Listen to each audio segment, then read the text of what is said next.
ሰላም ጤና ይስጥልን የተከበራችሁ ተመልካቾቻችን ይህ የአማራ ሚዲያ ኮርፖሬሽን ነው። ከደሴ ስቱዲዮ ለሰዓቱ የተዘጋጁ ዜናዎችን ይዘን ቀርበናል። ከዜናዎቹ ጋር ሰላሀዲን ሴር ነኝ። አብራችሁን ቆዩ። በሰላም እጦቱ የተስተጓጎለውን የመማር ማስተማር ሂደት ለማካካስ እየተሰራ መሆኑን የደቡብ ወሎ ዞን ትምህርት መምሪያ አስታወቀም። ዘጋቢያችን ተመስገን አሰፋ በዞኑ በአልቡኮ ወረዳ ተገኝቶ የመማር ማስተማር ሂደቱን ተመልክቶ ተከታዩን ዘገባ አሰናድቷል። በአማራ ክልል ባለፉት ዓመታት በነበረው የጸጥታ ችግር ምክንያት የመማር ማስተማር እንቅስቃሴው ተስተጓጉሎ እንደነበር ይታወሳል። ያጋጠመውን ችግር ለመሻገርና ተማሪዎች ወደ ትምህርት ቤት እንዲመለሱ የተለያዩ ተግባራት ተከናውነዋል። በደቡብ ወሎ ዞን አልቡኮ ወረዳ በሚገኘው የሳራረቡ አንደኛ ደረጃ ትምህርት ቤትም ተማሪዎች ትምህርታቸውን እየተከታተሉ ይገኛሉ። የትምህርት ቤቱ መምህራንም ከባለፈው ዓመት አንጻር ዘንድሮ የመማር ማስተማሩ በተሻለ መልኩ እየተሰጠ መሆኑን አንስተዋል። ባለፈው ዓመት በእርግጥ በጣም የስጋት ኤሪያ ነው። ስጋት ላይ ነበር።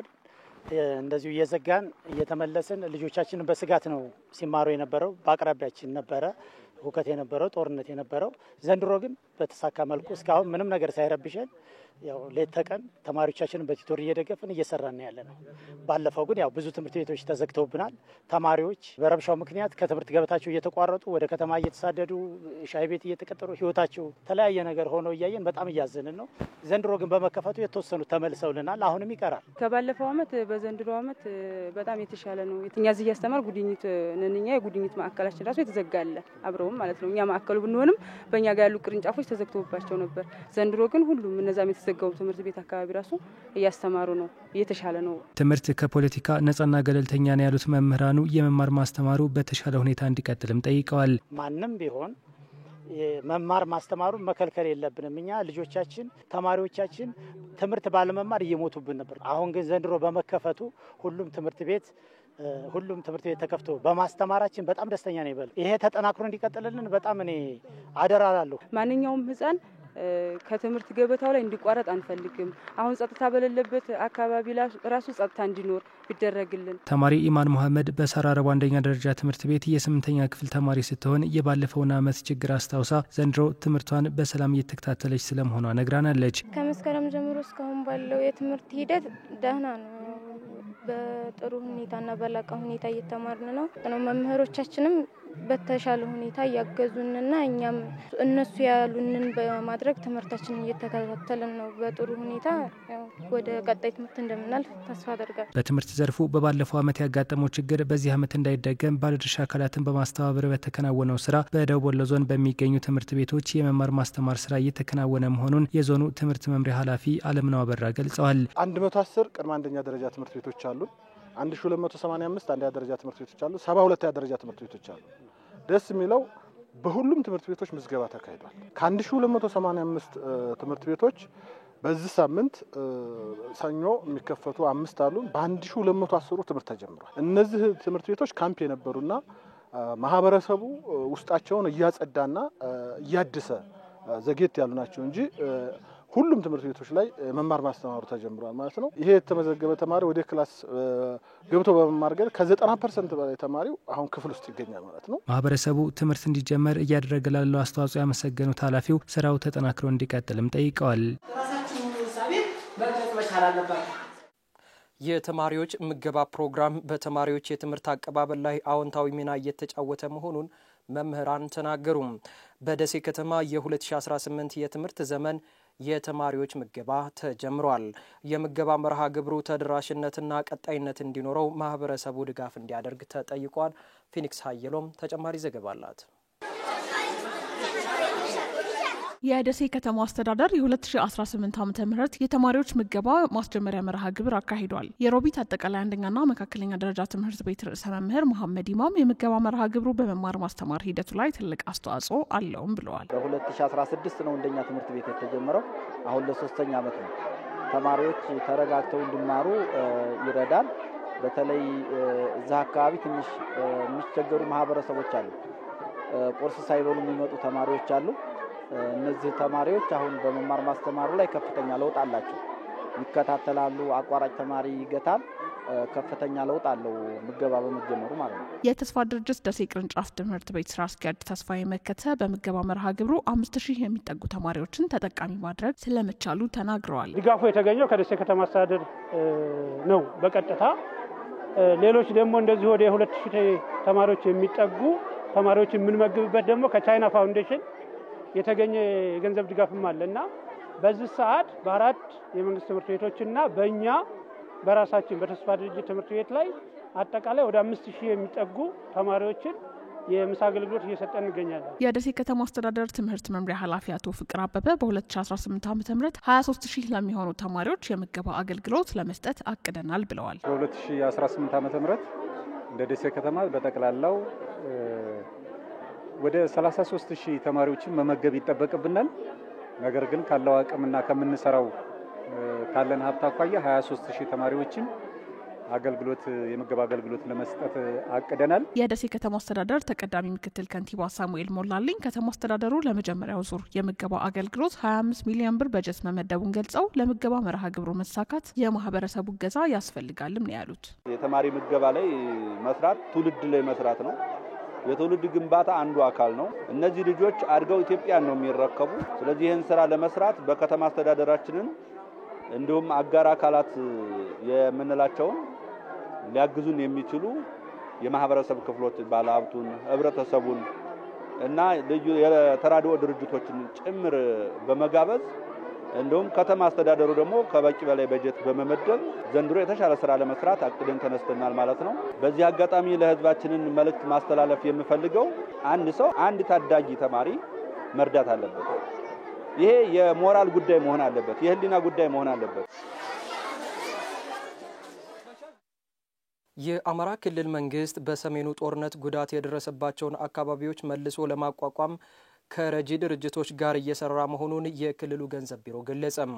በአማራ ክልል በጦርነት የተጎዱ አካባቢዎች መልሶ ማቋቋምና ግንባታ ፈንድ ጽሕፈት ቤት ከተባበሩት መንግስታት ድርጅት የልማት ፕሮግራም UNDP ጋር በመተባበር የሰራቸውን የልማት ስራዎች በኮምቦልቻ ከተማ ገምግሟል። ደምሳረጋ ዝርዝር ዘገባ አለው።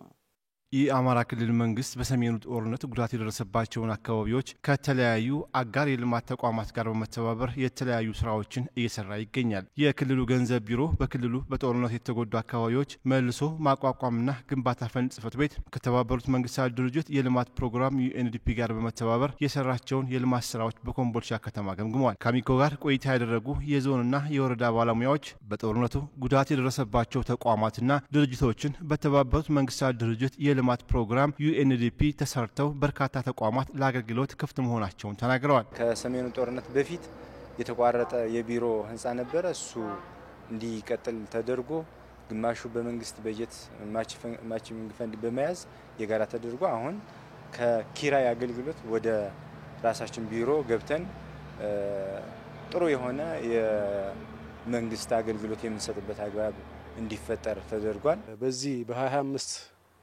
ላይ ወደ 6 ትምህርት ቤቶች ተጠግነው ተማሪዎች ከአቧራ ላይ የሚማሩ ተማሪዎች የተሻለ ያማረ ምቹ የሆነ የተላደለ ቦታ ላይ ተቀምጠው ትምህርታቸውን የሚማሩበት ሁኔታዎች የተፈጠረበት ሁኔታ አለ።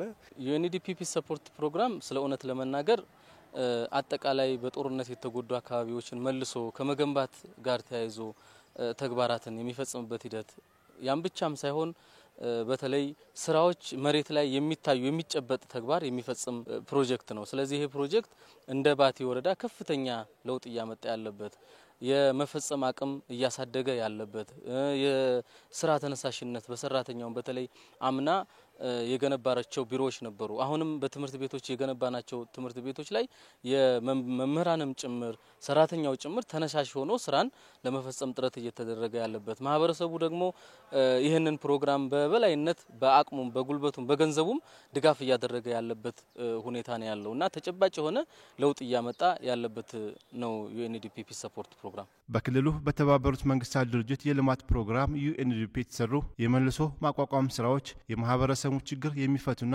ውጤታማ መሆናቸውን ያነሱት የአማራ ክልል ገንዘብ ቢሮ ምክትል ኃላፊ አታላይ ጥላሁን በቀጣይም ከተቋሙ ጋር በመነጋገር የሚታቀፉ ወረዳዎችን ለማስፋት እንደሚሰራ አብራርተዋል። በጦርነቱ ጉዳት የደረሰባቸው የህብረተሰብ ክፍሎች ከገቡበት የሀሳብ ዲፕሬሽን ወይም መጥፎ ስሜት እንዲወጡ ስልጠናዎችን የመስጠት ጉዳት የደረሰባቸው ሴቶች የገንዘብ በመመደብ ወደ ስራ ገብተው ራሳቸውን ህይወት የሚቀይሩበት መሬት ላይ የሚቆጠሩ ስራዎችን በመስራት UNDP ወይም የተባበሩት መንግስታት የልማት ድርጅት የሚባለው ጥሩ ተግባራትን ፈጽሟል። ቀጣይ የድጋፍ አድማሱን ወደ ሌሎች ወረዳዎች የማስፋት እቅድ አለ። በዚህ ረገድ ወረዳዎች ከ20ዎቹ ወረዳዎች ተለይተዋል። የሚቀረው ነገር ለዚህ የሚሆን ሀብት የማሰባሰብ በድርጅቱ በኩል ነው። በቅርበት እየሰራን ነው በዚህ ረገድ። ስለዚህ ይሄንም ለማስፋት ጥረት ይደረጋል ብዬ ነው ማስበው። በግምገማ መድረኩ በተባበሩት መንግስታት ድርጅት የልማት ፕሮግራም UNDP የታቀፉ ዞኖችና ወረዳዎች ተሳትፈዋል። ማህበረሰቡ የአካባቢ ቁጥጥር ስራን በማጠናከር የወባ በሽታ ስርጭትን ሊከላከል እንደሚገባ በአማራ ህብረተሰብ ጤና ኢንስቲትዩት የወልዲያ ቅርንጫፍ አሳሰበ። ቅርንጫፉ በሰሜን ወሎ ዋግ ኽምራ ብሔረሰብ አስተዳደርና ወልዲያ ከተማ ስርጭቱን ለመከላከል እየሰራ ነው። ካሳሁን ኃይለ ሚካኤል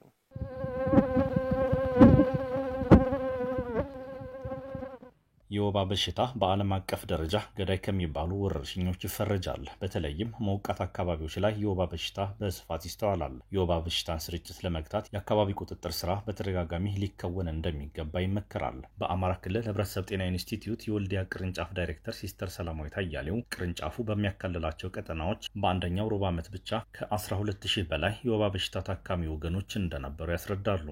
ከሐምሌ 1 ጀምሮ እንግዲህ ከኛም ክላስተር አንፃር ሰሜን ወሎ ዋግና ወልዲያ ከተማ አንፃር በጥቅሉ ወደ 12924 የሚሆኑ ታካሚዎች በወባ በሽታ ተይዘው ታክመው የዳኑበት ሁኔታ አለ።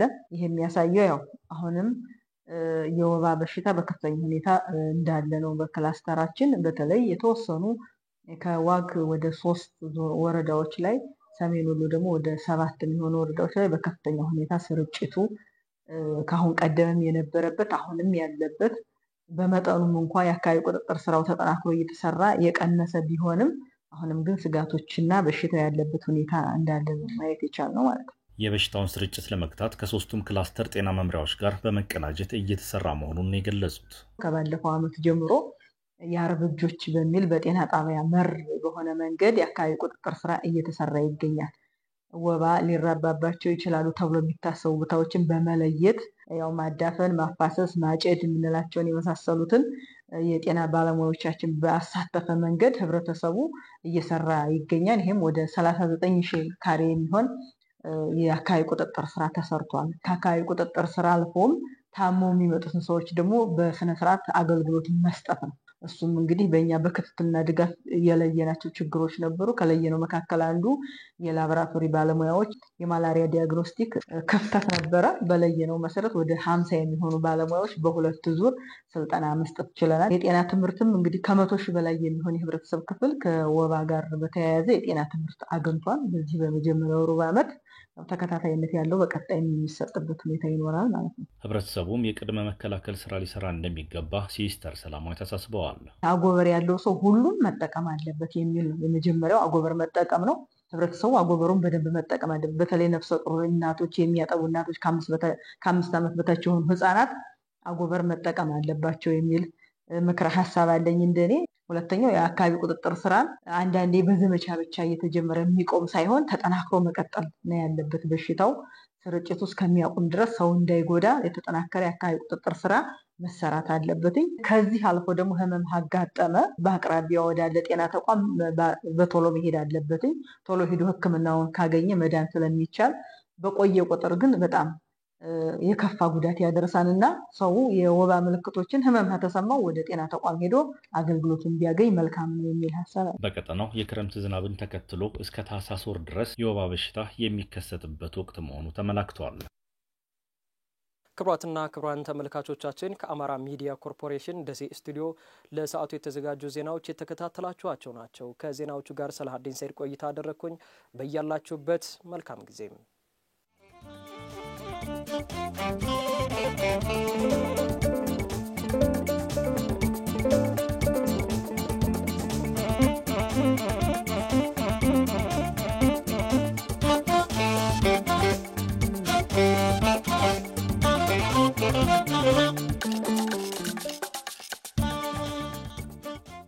ከደሴ